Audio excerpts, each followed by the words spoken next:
महाभारत में एक बहुत अच्छा प्रसंग का वर्णन आता है कि पांडव जब वनवास में थे और उसी दौरान वो विराट राजा के दरबार में, उनके राज्य में वे रहते थे।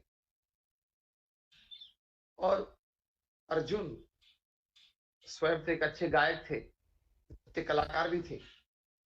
और विराट राजा के दरबार में वे कई बार अपना नृत्य और कई बार अपना गान पेश भी करते थे। उससे सभी दरबारी मंत्रमुग्ध भी हो जाते थे। विराट राजा को भी ये बहुत मनपसंद था। लेकिन हम जानते हैं कि महाभारत के वर्णन में आता है कि विराट राजा को पता चल गया कि ये जो है वो पांडव है, और इससे उनको एक दृष्टि से आनंद भी हुआ। और विराट राजा ने कहा कि मुझे पता चल गया कि आप पांडव हो, तो मेरी इच्छा है कि मेरा ये राज्य युधिष्ठिर को सौंप दूं, और मेरी जो लड़की है, जो राजकुमारी है, वो उत्तरा, वो मैं उसकी शादी अर्जुन से करवा दूं। ये फरमाइश भी उन्होंने पेश की, युधिष्ठिर को भी कहा, अर्जुन को भी ये बात की। तब अर्जुन ने बहुत प्रेम से विराट राजा को कहा कि देखो, आपके दरबार में जब मैं मेरी कला पेश करता था इतने समय से, मेरा गान या मेरी नृत्य कला, तब आपकी लड़की वहां बैठी होती थी। उसका मेरे प्रति जो भाव, वो एक पिता तुल्य भाव था, गुरु तुल्य भाव था। मेरा भी उनके प्रति एक शिष्य, या मेरी अपनी लड़की हो या मेरी भांजी हो, इस प्रकार का भाव हमेशा मुझे रहता था। मैं और उत्तरा, अर्जुन ये बात कर रहे हैं विराट राजा को, मैं और उत्तरा कई बार अकेले भी मिले हैं। तभी भी न तो मेरे मन में न तो उत्तरा के मन में कभी इस प्रकार का भाव नहीं पैदा हुआ है। और अगर आज आपके कहने से मैं उत्तरा के साथ शादी कर लूं, तो पूरे विश्व में मेरे चारित्र के बारे में शंका खड़ी होगी। आपकी लड़की के चारित्र के बारे में भी शंका खड़ी हो सकती है। इसलिए मैं उत्तरा को मेरी पुत्र वधु के रूप में स्वीकार करता हूं। अर्जुन कहते हैं कि जब मैं उत्तरा को पत्र वधु के रूप में स्वीकार करूंगा, तब निश्चित रूप से पूरे विश्व को कोई प्रकार का संदेह में नहीं रहेगा कि अर्जुन और उत्तरा को कोई भी प्रकार का कुछ संबंध था। हमारे दोनों के चारित्र की शुद्धि अपने आप लोगों के हृदय में आ जाएगी। इसलिए विराट राजा, आप निश्चित रहे कि मैं उत्तरा को हमेशा जिस दृष्टि से देखता आया हूं, और वो उत्तरा भी मुझे जिस दृष्टि से देखती आई है, उसी दृष्टि को, मतलब उसी वर्तन को हम संबंध के रूप में आगे चलाएंगे, और मैं पुत्र वधु के रूप में उसका स्वीकार करता हूं।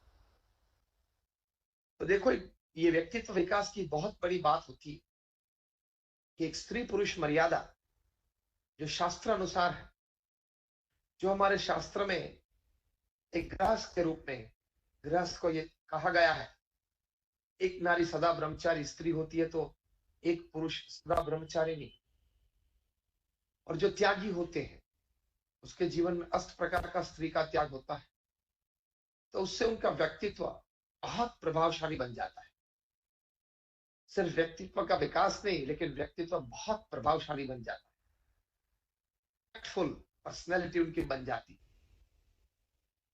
आज के मॉडर्न मैनेजमेंट के रूप में भी कई बार टॉप मैनेजमेंट गुरुज इस प्रकार की बात की चेतावनी अपने डेलीगेट्स को कॉन्फ्रेंसेस में देते हैं, अपने पुस्तक में भी लिखते हैं कि आप कोई भी हो, कुछ भी हो, लेकिन आपके जीवन में इस प्रकार के चारित्र की कमी कभी नहीं आनी चाहिए।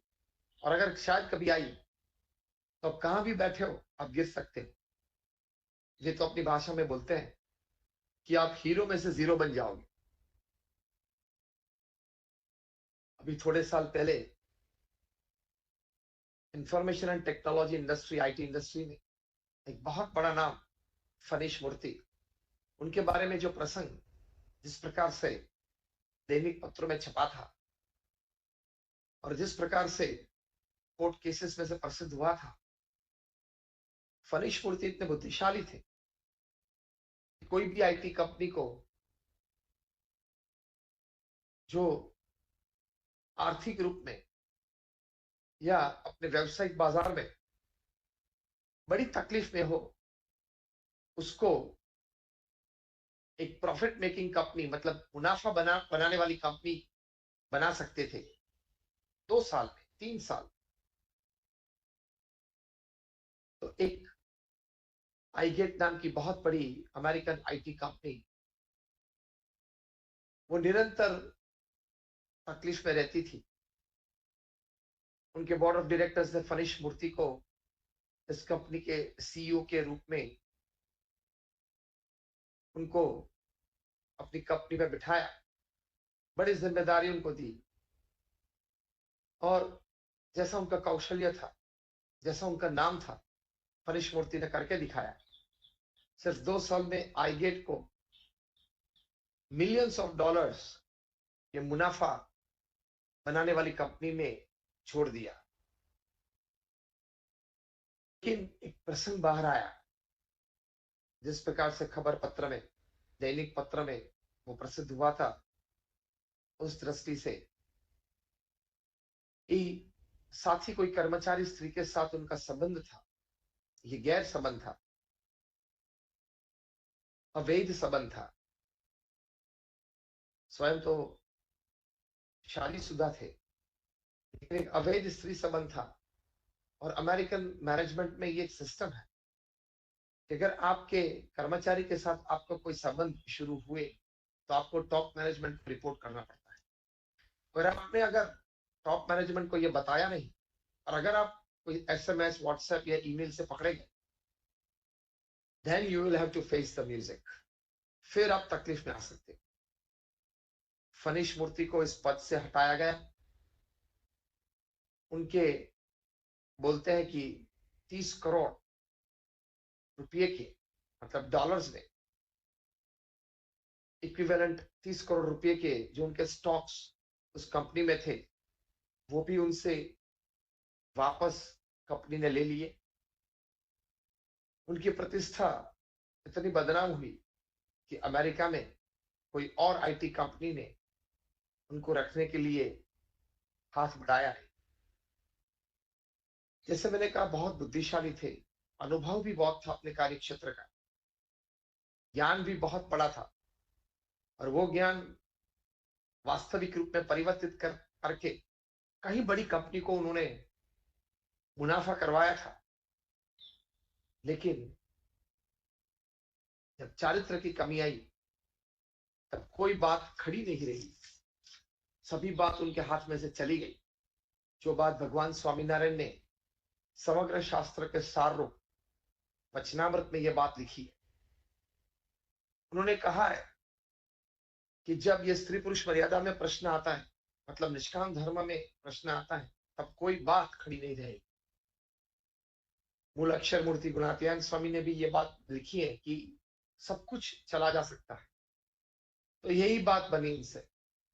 तो व्यक्तित्व विकास में आपने अपना व्यक्तित्व अगर कहीं ऊंचाई तक अपने व्यवसायिक जीवन में, सामाजिक जीवन में अगर पहुंचाया है, लेकिन चारित्र की अगर कमी आई, तो आपके जीवन में बड़ी तकलीफ आ सकती है। ये एक वास्तविकता है। Character is your ultimate strength, मतलब चारित्र आपकी बहुत बड़ी ताकत बन जाती है। सद्गुण तो आपके जीवन में होते हैं, लेकिन चारित्र मतलब आपके जीवन में नियम धर्म दृढ़ होते हैं। आपके जीवन में एक पत्नी व्रत होता है, स्त्री होती है तो उनके जीवन में एक पति व्रत होता है। और कभी आप शास्त्रों के नियम अनुसार जो बातें मनुष्य के जीवन लिए लिखी गई हैं, शास्त्र में, मतलब शास्त्र कथित